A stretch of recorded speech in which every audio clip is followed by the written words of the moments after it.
Listen up or run for cover. Dropping knowledge from the people who have it to the people who need it. The real Brad Lee is dropping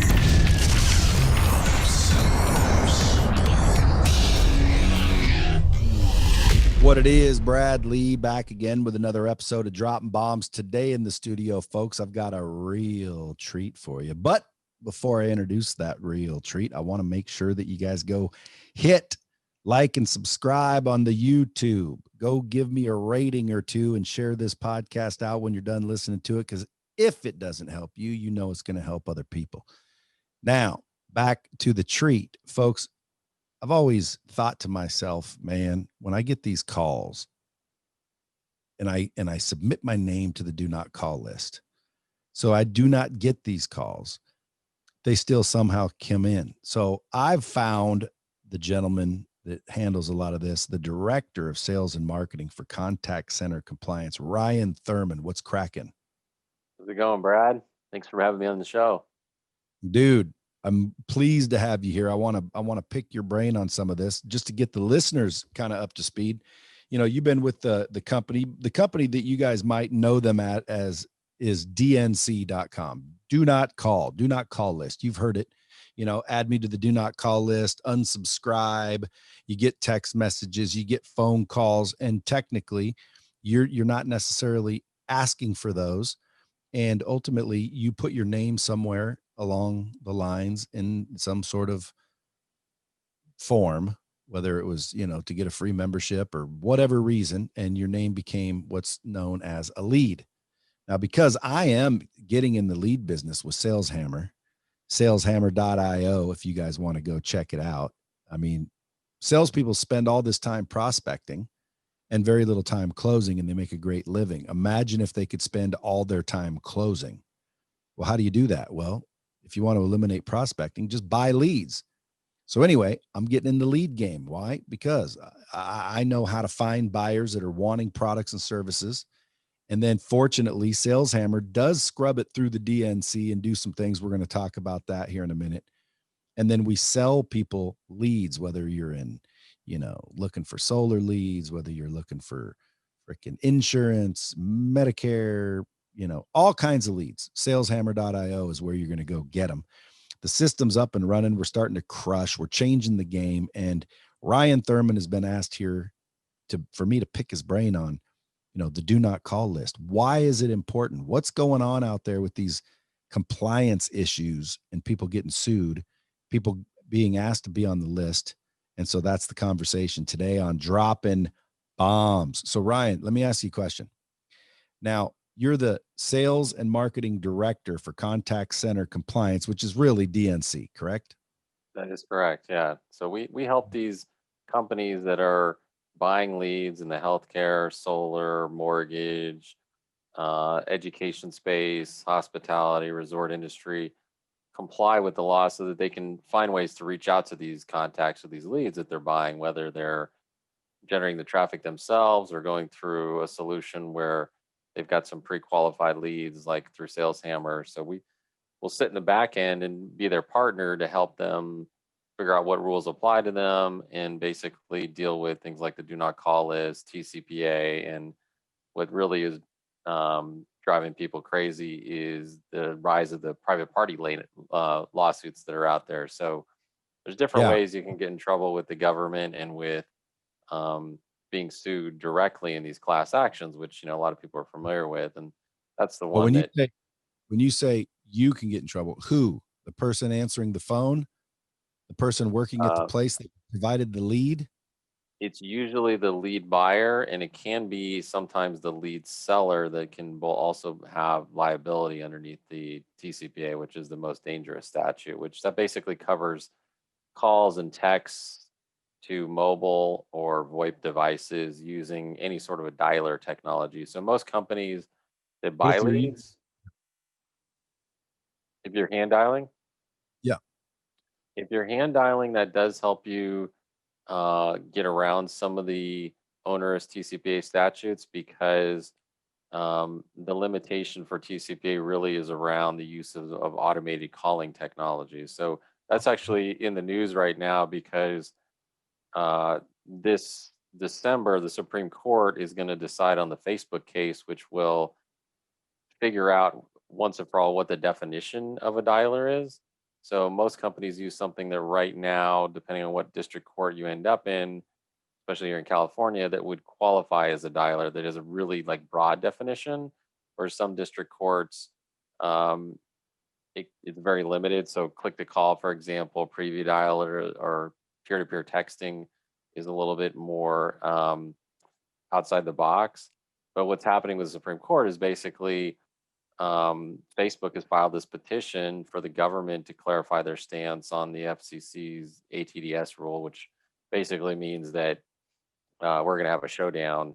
And what's interesting is the government has actually agreed with the Facebook legal briefing. Not to get off course, but it's interesting because these lead buyers, they struggle with what kind of technology, Brad, that they can actually use to call these leads, right? And so sometimes, just by using a click to call or manual doesn't always get you around the rules, because guess what? You still got these state rules that are out there, and you have these litigators who will basically fill out a lead form or act like a customer, only in order to induce the call, because they know that the lead buyers, it's all about speed to lead, right? So they're not always being careful with, you know, who the person is. Are they a litigator? Is the right phone number? And so it's easy for these litigators to get into the lead stream, fill out a lead form, or act like a prospect, or even sign up for services. And then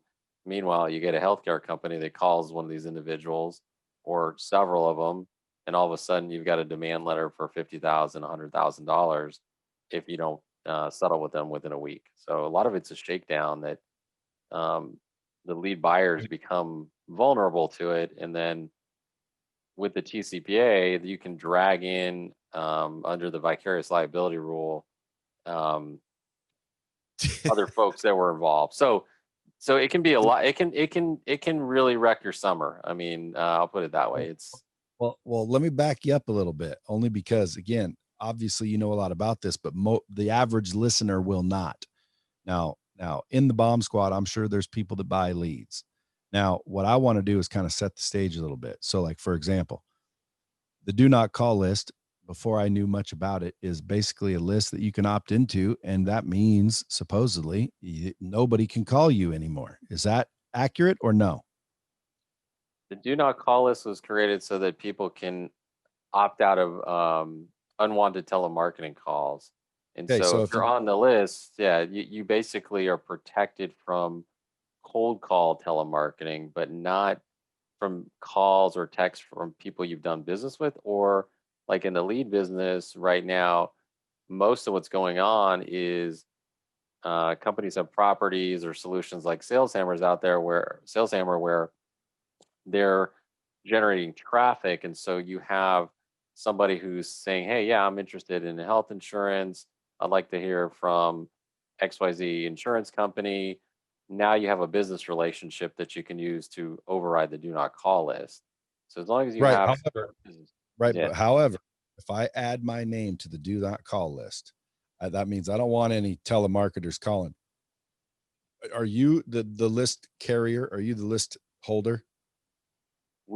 we um, access the federal DNC list along with the states. So we're kind of because that's run by the FTC. So we're kind of a private company with access into the DNC data so that we can provide that visibility into our clients. So if a client comes to us and they need to comply with the DNC, we're the good guys because we're helping them filter out that data so that, if They you don't don't want call. these calls, yeah, they don't call. Exactly. We're providing that scrub solution, a data solution, and plugging into their CRM or their dialer or into their SalesHammer instance Yeah. in order to basically make it easy for them to comply, because the government, they set it up just like, when you do your taxes almost. It's like if you try to go do it yourself, it's a train wreck. That's why everybody goes over and uses TurboTax or hires an accountant. But it's the same thing with compliance. Just because it's out there doesn't mean it's easy to just go consume. I mean, you're talking about 275 million numbers on the list, and you've got to massage it, and it's not easy to work with. Are there So 275 million people on the list? 275 million numbers, which is consumers and businesses. So a lot of businesses have mistakenly put themselves on the list thinking it would stop telemarketing calls, but the federal do not call list doesn't apply to business calls. Some states have some rules around that, and there's some other issues with using a dialer, and you can still run into litigation around TCPA. But if you don't have a business relationship, if you're not buying warm leads, or you don't have some way to generate your own traffic, and let's say you're doing things kind of what I would say would be the old school way, right? You're going to one of these list depositories. There's some big ones out there. I don't want to name names, but if you're going to just buy raw data and put it in a system and call it, and you run it through the do not call list, and you have You're no foolish. business relationship, yeah, you're going to lose 70, 80, 90% of your records because there's so many people on the do not call list. Even like a Well, B2B scrub is going to be a pretty high percentage. So that's why, I mean, right now, I mean, that's where things are red hot in the lead market, because it gives you some ability to kind of not break the law, but get around some of these do not call issues where you have a lot of numbers on the list, and you can work on more focused folks that want to hear from you, right? Profiled leads are definitely the probably the hottest market that at least our company is working in. And so okay, so uh, for the listeners, if you want to be on the do not call list, like you don't like telemarketing calls, where would someone get on the do not call list? they would go to droppingbombs.com. I'm just kidding. You should go there no matter what on your way to the do not call website or wherever you go. But again, you would go to the do not call.gov website, and you can just put in your phone number there. If okay, so you're do not hold on. Dude, you're the only person I've met that likes to talk as much as I do. Hold on, because this is good, valuable information. I just think it hasn't been teed up correctly. People listening right now are going to be like, "What the hell are we talking about?" So I want to set the stage. If you guys are listening, Ryan is basically one of the big dogs over at DNC who helps people make sure you don't call people that don't want to be called. Because if you do, there's litigators out there in the world, and there's people out there in the world that literally make a living suing people that call people that are not supposed to be called. And they'll even, I believe, in my personal opinion, entrap you. In other words, they're trying to get you to call the people you shouldn't be calling. Well, the DNC.com, obviously, contact center compliance helps companies make sure that doesn't happen, because nobody wants to, buy a batch of leads and end up in court and losing a bunch of money. And most of them settle out of court. But there's also people that don't want to be called. So I want to talk about that first. You go to do not call.gov, enter your number, and technically, Ryan, I'm speaking out loud, you can correct me. Technically, they're not supposed to call you. Now, if you heard a minute ago, Ryan said, well, that's for some, but again, there's reasons why you'll still get calls. Because, dude, I get calls all the time and I don't like them. Why? well, I didn't ask. I especially didn't right ask. now, it's political season, right? So, I mean, honestly, if I tell people what I do for a living, that's usually the big thing right now is how do I stop the political calls, or I get all these calls and texts, and I'm on the list. There's really three reasons why that's happening. Number one, political calls are exempt, so they can call you as much as they want. They can use a That's dialer. They still need that's consent, but law. I mean, they wrote the law, so of course they're going to exempt themselves, right? And then you Big have tricky bastards. and actually the outcome of this election is going to affect how compliance is going to be handled, because I'll bet depending you, on I'll bet you, I'll bet you, by the way, that Trump's campaign is not allowed to call. Biden's is.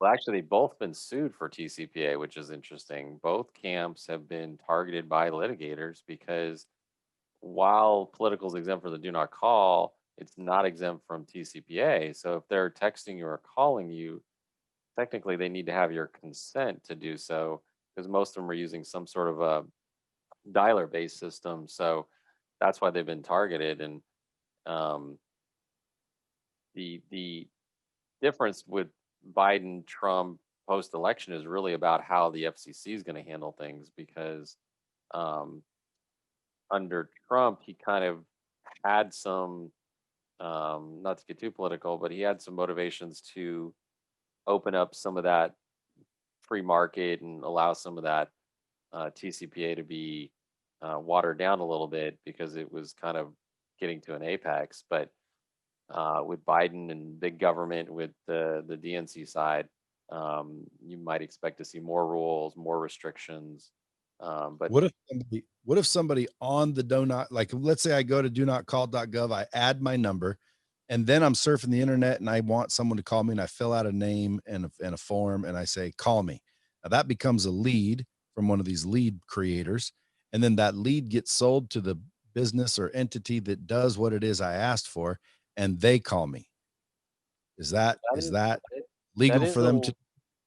it is allowed if the reasonable, under the business relationship, under the exemption for either you've done business with them before or they've asked for information about your product or services. So long as that person is going to reasonably expect to get a call from the service that they opted into. And that's the tricky part in the lead business, because you can't really set up like a generic lead farm and then just get a bunch of people that opt into all these various services and then have a bunch of these lead buyers on the back end calling them randomly. It's got to be somewhat linear, in the sense that the way the law is, at least the way I've always explained to my clients, is you need to basically tell them who possibly could be calling them, right? You can't just say, hey, interested in solar. Okay, we're going to have 15, 40 companies call you. It's got to be the company that they would reasonably expect to call them based on the information they provided. And the same thing's kind of true with getting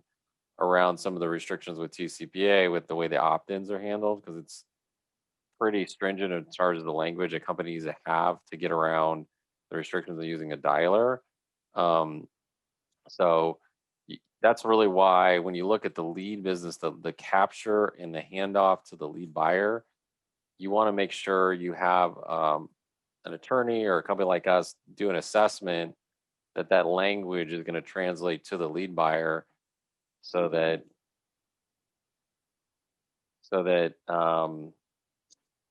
that EBR or that business relationship carries over. So That EBR. What's that's that stand the for? that's the established business relationship rule. So Hmm. one thing the FTC saw as necessary with the do not call was the fact that, hey, we're going to have this rule about preventing calls, unsolicited calls, but banks, credit unions, um, healthcare companies, people you do business with, are still going to need a way to reach their customers. And so, in order to not limit commerce, they created the exemption for people that want that want information about your services, which is one type of an EBR. Then they have the I bought something from you in the past, which is a purchase or a customer. Then you can also consent to receive messages. And you probably notice now, as a consumer, anytime you go sign up for anything or you go get a new service with Comcast or whoever, they're going to ask you for an additional level of consent with a little checkbox that'll say, I consent to receive automated phone calls, and doing so is in a condition of purchase. And you'll see it in there if you know, as you start to do this as a consumer. And what that is they're adapting to the ruling from about 3 years ago to get your consent for TCPA, because that's like the highest level consent required if you're going to end up using anything that falls under definition of an auto dialer or an ATDS, which can be a text, a call. In a lot of cases, it could be even something that's connected to a dialer because of the draconian kind of definition. But essentially, you've got these different layers of consent that people are after. So in the lead generation business, the golden standard is to generate something that has TCPA consent, because that covers you for um, working against do not call, but also helps you so that you can, if you get the right kind of consent, you do it with the linear kind of fashion I mentioned, then you can employ technologies like a text or a call on something that um, still falls underneath that dialer rule. So you have kind of like two sets of standards. You have the do not call, which has really been around and continues to grow, and then you have this bigger class of restriction based on the use of technology and the convergence of mobile, because obviously most people, they're going to give you a mobile phone number, right, when they're seeking information. And so with the mobile number, that's where the additional restrictions come, or TCPA, which is really why you have these two governing bodies, both the FTC, which is the do not call, and the FCC, which is the TCPA, that drive buyers and lead generators crazy, because they can't always figure out how to apply different rules, and they continually are being targeted by these plaintiffs who basically wake up every morning and they hunt companies, because they can. You can sue. You can sue under in TCPA world in any court, any jurisdiction. You don't even need to have a real law degree. And that's what's happened, is you get all these stay-at-home attorneys that are riding that bandwagon because there's a lot of money at the end of the rainbow. And most of these companies rarely take these cases to court because it's expensive. And so they're, like you're saying, most of them end up being settlements out of court with pretty significant dollar figures to them. So how do you know who's calling you if you say, I don't want to be called? You know, how do you know which company's calling you? How do these people know who to sue? Well, that's a good question, because that's really I mentioned there's three types of calls you're getting as a consumer that are kind of these unwanted, that they come up over a conversation at a barbecue. You know, obviously not doing too much of that now with COVID, but with neighbors is, um, they want to know how to stop these unwanted calls, and that's the other class of them, is the illegal ones. There's a significant amount of robocallers that they don't comply with the rules. They're not going through a SalesHammer. They're going off the grid and just basically calling anybody, everybody, and doing a lot of fraud. You get the IRS scams, the car warranty scams. They're just basically switching numbers, and using other people's caller ID numbers and all kinds of ways to call people, and they're How just do you not stop complying with them. somebody that you're not aware of? Well, that's a good question.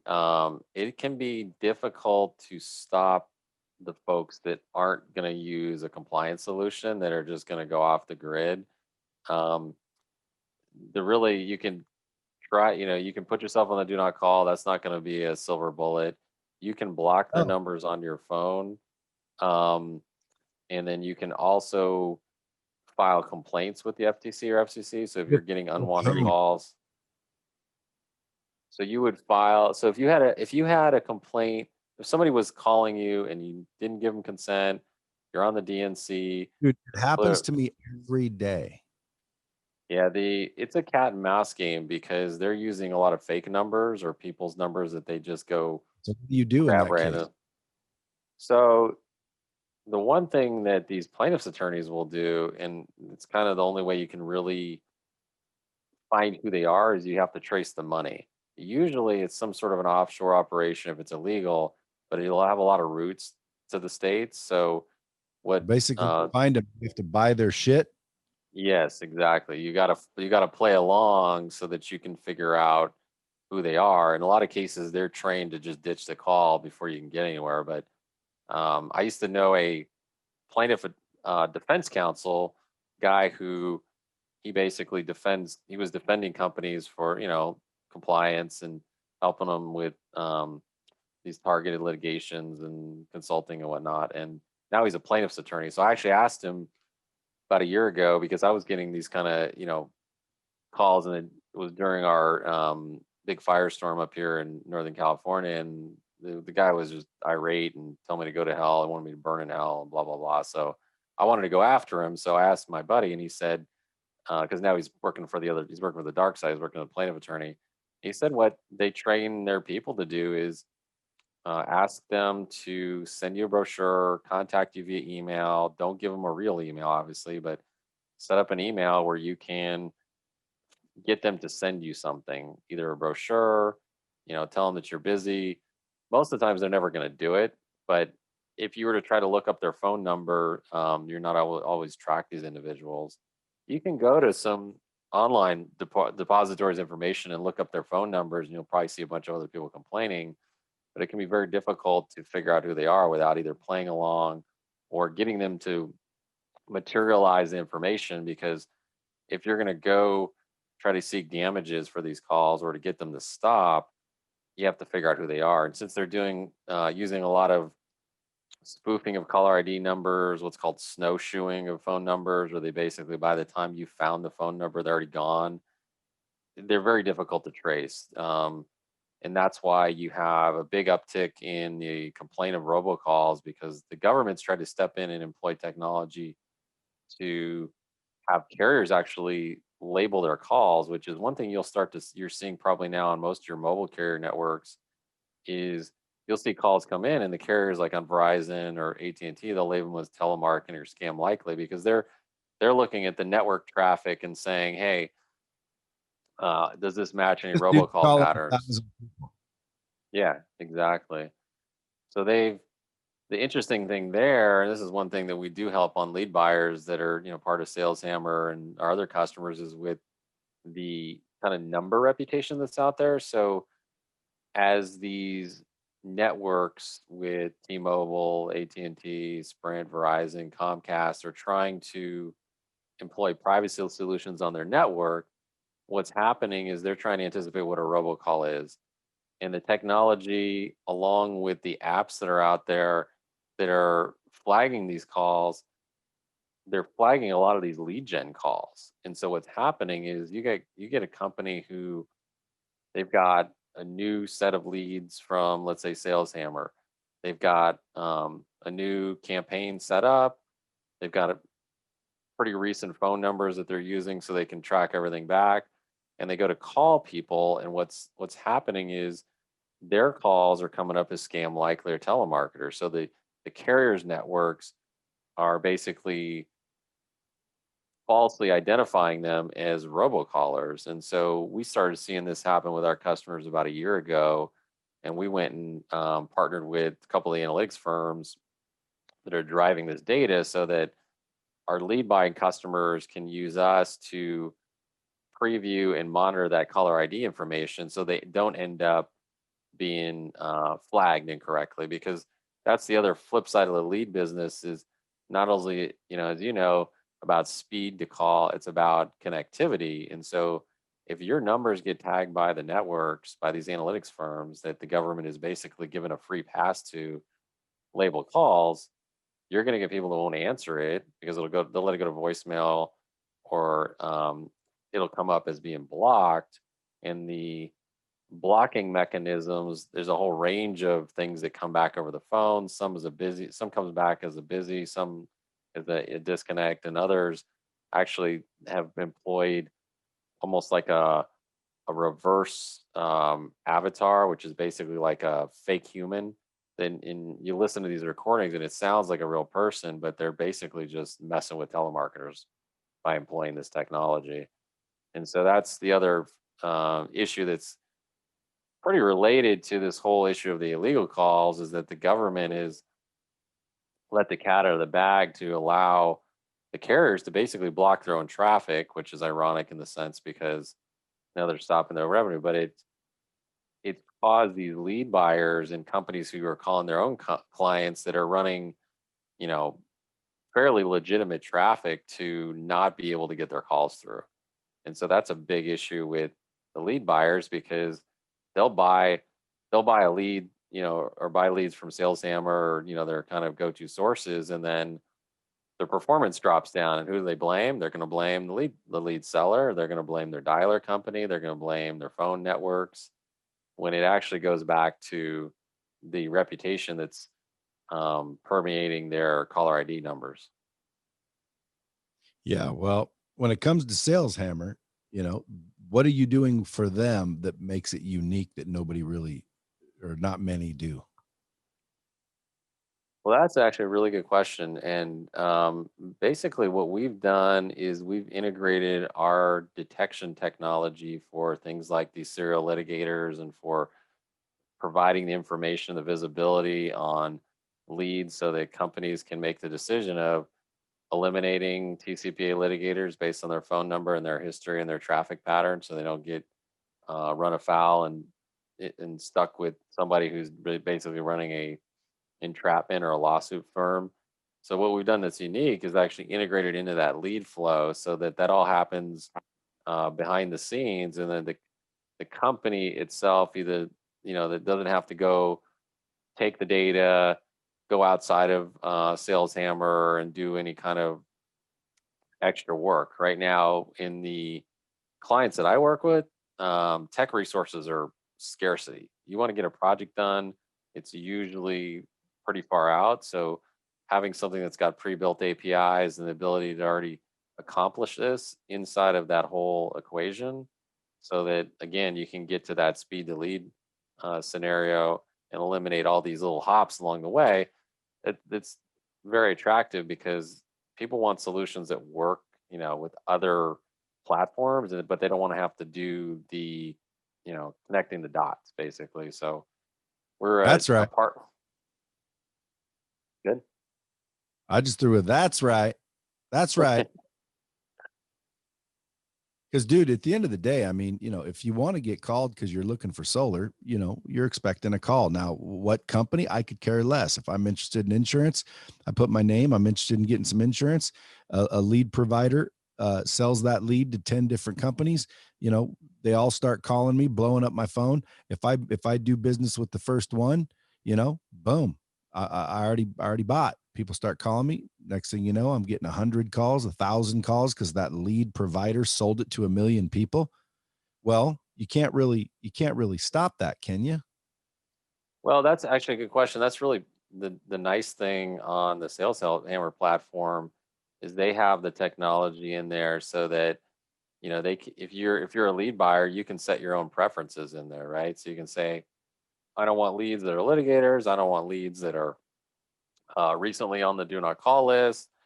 I don't want leads that are duplicated with other vendors. You can set those preferences in there, and so that you can basically have your own kind of lead management system, at least the way I understand it, that's sitting behind the scenes so that you can basically accept the leads that you want, right? Because that's always a problem in the lead buying space. You get somebody who, like I said, they get somebody who opts into solar and then they go sell that company to 100 people. Well, guess what?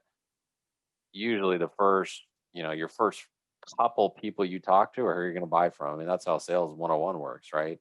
It's going to be the How's your first couple of people. Good. Yeah, go ahead. Keep going. It's gonna be the first couple It, people. yeah, it usually be the first couple of people that you talk to. Then anything after that, it all starts the same. And if you're solving their problem and their interest, um, you're going to have a better shot at closing that deal. So maybe you don't want the lead after it's been bought so many times. Maybe you do. Maybe you want the stuff that a lot of these people are going back in the lead business and going back to age leads from 4 or 5 months ago, because when the meltdown hit back in March, they closed their contact center. They couldn't even handle the traffic. They weren't staffed for it. They weren't able to go virtual and get everything set up. So you get people now that are going back on age leads. So maybe that's your strategy, because you can get those at a lower cost and you get something that's fresh. I mean, I think what's interesting about the lead business is, you've got a good qualified solar lead or a healthcare lead right now. I mean, it's fetching a pretty good premium. Um, so, if you're paying, let's say 50 or $100 a lead, and you just paid for a lead that you can't call because um, it's a litigator, or because your caller ID number is been tagged by the networks, you've just basically spent money that you can't recuperate from. So, um, and the last thing you want to do is basically end up paying for a lawsuit, because that's really where a lot of these litigators have made their living, is in the lead gen circles, because they know if they put their information out there, there's a pretty good chance they're going to get a text, a call, or multiple texts or calls that they can use in their complaints. If you're buying leads, you want to make sure you buy from someone that messes with the DNC, correct? The contact center compliance. Yeah, you want to ask those questions of how are you handling DNC? How are you getting consent?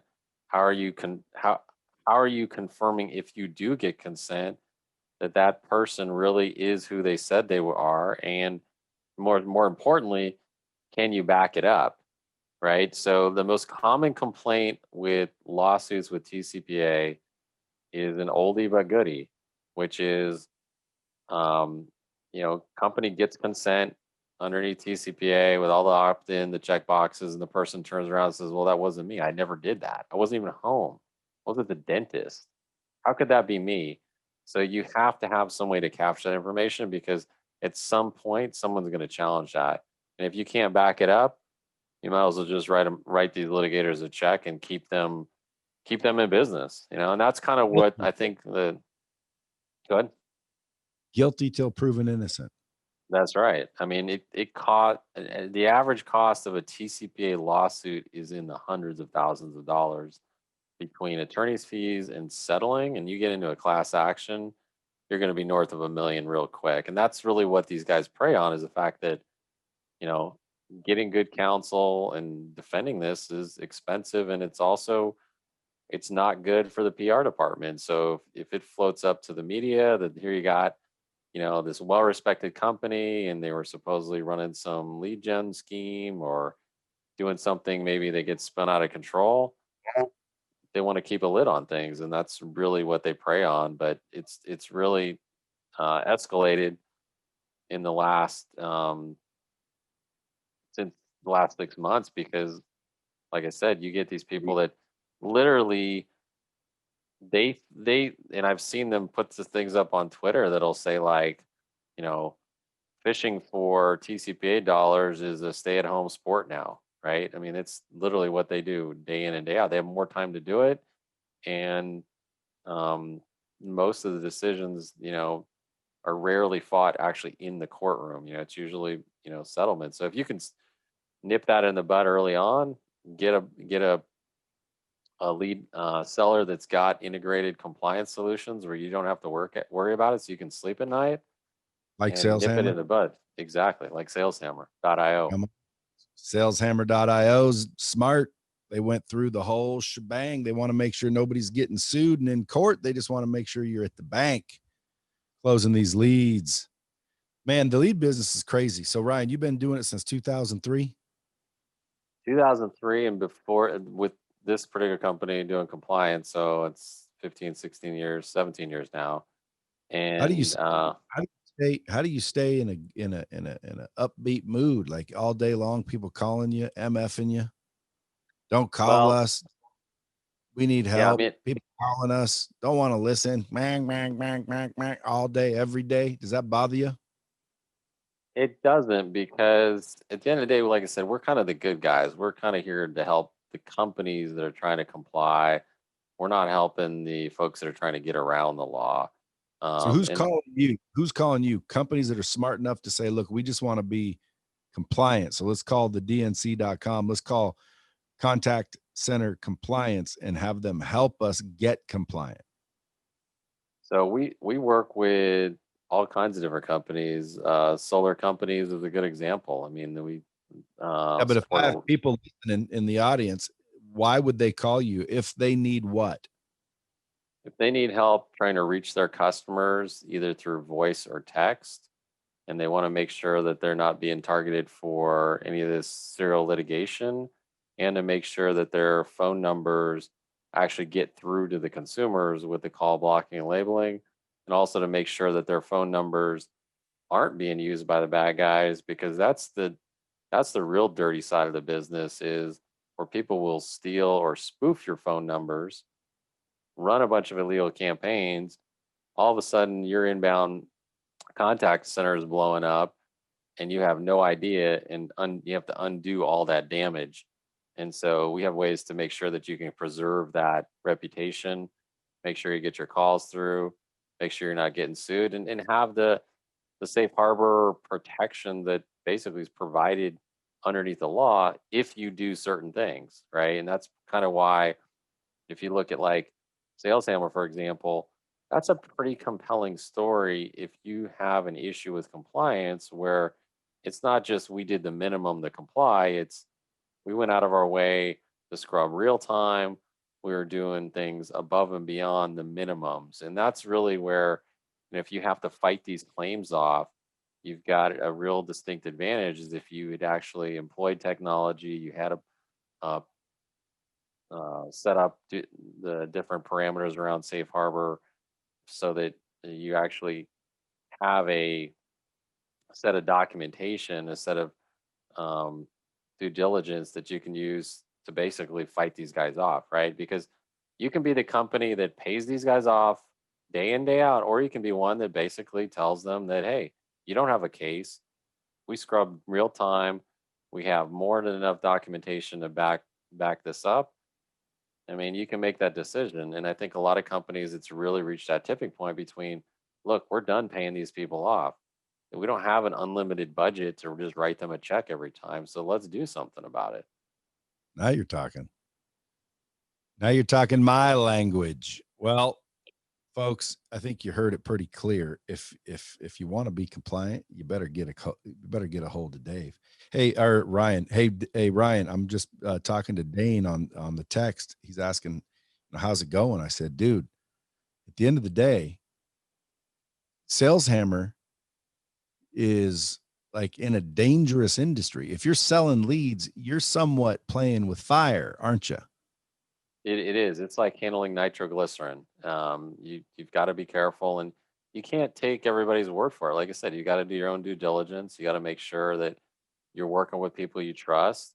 And these litigators, I mean, they're wolves in sheep's clothing, man. They will play along with, hey, I'm interested. Yeah, for sure. Call me at this number. Wait a sec. Then my number, the phone's gonna die. Can you text me over here? And then they get a hold of the customer service agent, and then they're like, well, yeah, I used to work in a call center. Don't you guys have some sort of dialer or some sort of technology you're using?